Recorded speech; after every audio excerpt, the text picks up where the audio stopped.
Welcome to Unit 2 of Learning Module 1. In this unit, we'll take a look at the history of quality throughout time and talk about some of the various eras. If we look at this particular slide, we've divided into basically six eras. The craft era, the standardization, mass production, and quality assurance, the quality control era, total quality management era, standards and awards era, and the initiative era. In the following slides, we'll dive a little deeper in these in more detail. The craft era, skilled craftsmen served as manufacturers and inspectors. Quality was built into the product. Customers expected quality. It was people who made things also sold them directly to their customers who were generally from the same vicinity. Services also were less sophisticated, and the person providing the service dealt directly with the customer. If a craftsman were particularly good at work, he would sometimes attract customers from other localities through word-of-mouth advertising. In terms of quality, meeting the needs of the customer was very personal in those days. And because of a lack of far-reaching distribution system, it was particularly important to achieve and retain a local reputation for good work at a fair price. In the movie Pirates of the Caribbean, version 1 or episode 1, Orlando Bloom played William Turner, who was a swordsmith. And if you recall, he studied under a master and he built a sword for James Norrington.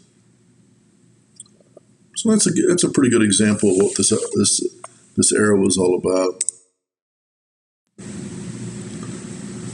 The Industrial Revolution, we started to get into mass production.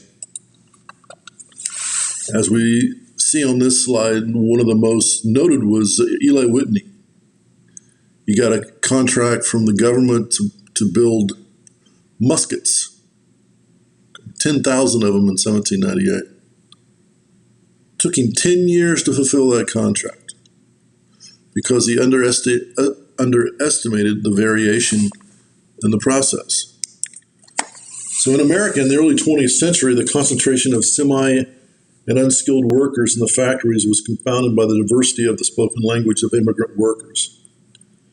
So the solution to the communication problems and only paying piecework rates for good products was to employ inspectors who could differentiate between conforming and non-conforming items.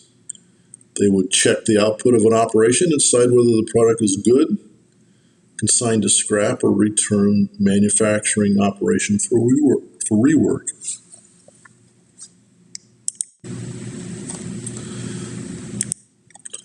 It was the work of Frederick Winslow Taylor in the early 1900s that legitimized the use of inspectors to ensure adequate quality of the finished product. He was become known as the father of the so-called scientific management. His emphasis was on work output, labor efficiency, and introduction of work study. With the accent purely on output, labor efficiency, and the introduction of work study and work measurement, quality was treated as an afterthought.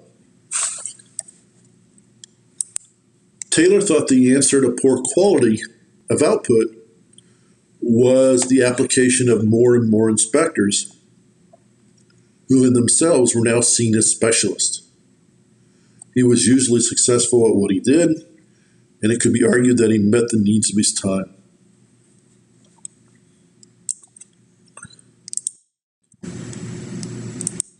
Walter Shewart, who worked for the Bell Telephone Company, became involved in the manufacture of millions of telephone relays, and he realized that inspection after the event was not a good way of ensuring quality.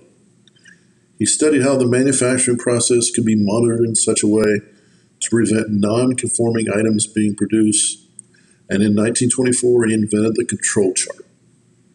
And in 1931 he published the world's first book on quality control called Economic Control of the Quality of the Manufacturing Product.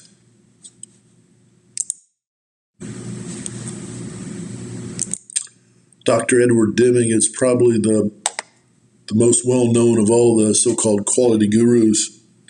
He was a student of Walter Shewart and spent his early years as a government employee, mainly in the Department of Agriculture and the Bureau of Census.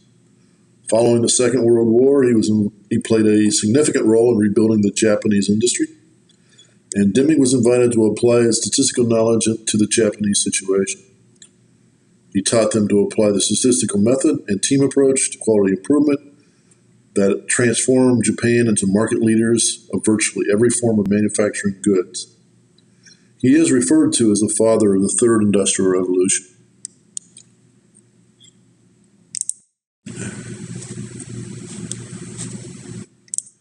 Dr. Joseph Juran also participated in the quality movement in Japan. Some of his major type involvements in the quality revolution was he popularized the 80-20 rule, better known as the Pareto principle. He published his first book called the Quality Control Handbook, which is still regarded as the practitioner's quality Bible, being full of management and planning techniques as well as the technical aspects of quality. Dr. Armand Feigenbaum was noted for showing that quality was not just about manufacturing, but could be applied to departments such as engineering, development, sales, and service. He was quoted as saying, "Quality is from the cradle to the grave, from the womb to the tomb." He also developed the technique of measuring the cost of quality, showing that by adopting preventive techniques, an improvement in quality costs can be achieved. And last, we have Philip Crosby, who coined the phrase, "quality is free."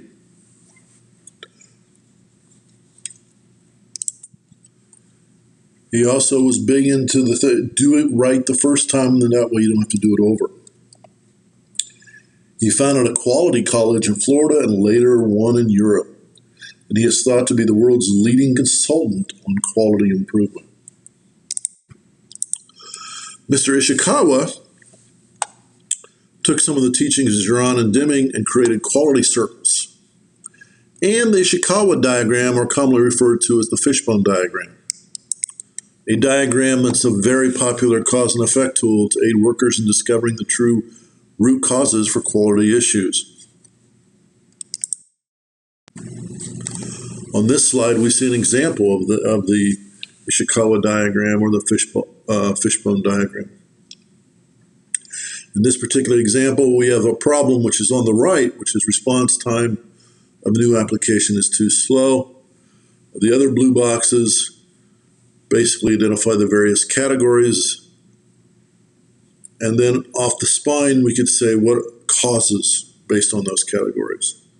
So if we look at people, one of the causes of the problem may be the people are educated or trained the way they should be to use the application. Down there, where it says servers, one of the problems, the CPUs are too slow or the servers don't have enough memory, could be a cause of the problem. It's a diagram that's commonly used and very popular in brainstorming problems and trying to figure out how to resolve problems. And what brings us to Watts Humphrey. The reason I included Watts, he's specifically an IT person. He's known as the father of software quality. Got his start in IBM, and then he was the primary figure when it comes to the Software Engineering Institute at Carnegie Mellon University, which won the contract to develop the Capability Maturity Model, or CMM, for the Department of Defense. And after he did that, he was very influential in developing the PSP, or Personal Software Process, and the Team Software Process. So he's probably done more to influence IT quality than any other individual. Because of his contributions, he was awarded the National Medal of Technology in 2003 by President Bush. He has several books and publications out there. He's done a lot.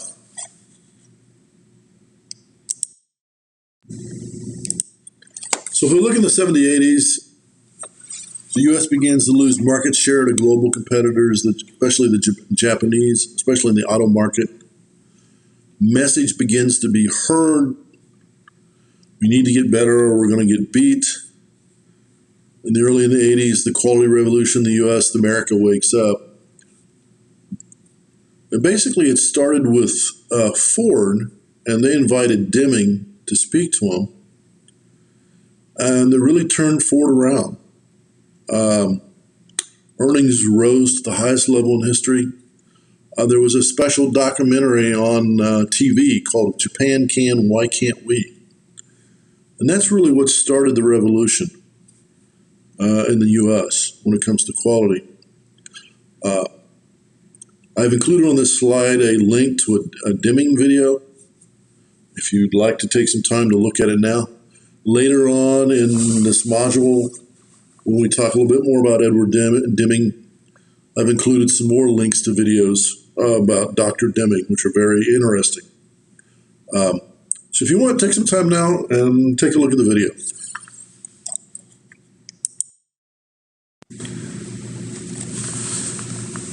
This moves us to the standards and award era. In 1987, the Malcolm Baldrige National Quality Award was established. And by the way, that was 34 years after the Japanese Deming Prize. And then in the 1990s, healthcare, government, education started looking for quality. Then we start having all these new quality initiatives. Everybody wants, what can we do? What's the latest? What's the silver bullet for quality? Lean, Six Sigma, you name it. There's several others.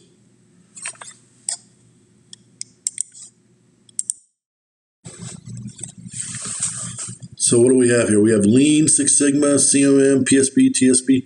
ITIL really gets into service management and addressing quality issues there. Kaizen is another type of quality initiative that was developed in Japan. And then lately, not recently as 2011, ISO came out with a new quality model for systems and software. And we'll talk about that a little bit more in detail later in the module.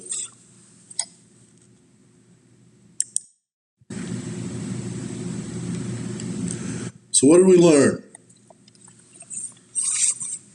We took a little bit of history about the various levels of quality and how quality has progressed over time.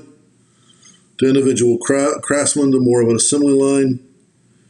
We talked about the individuals such as Deming, Juran, Crosby, and others who have really influenced the quality revolution, not only worldwide, but in the U.S. And then we just briefly discussed some of the quality initiatives that have come about to help us increase or improve quality. And this ends Unit 2.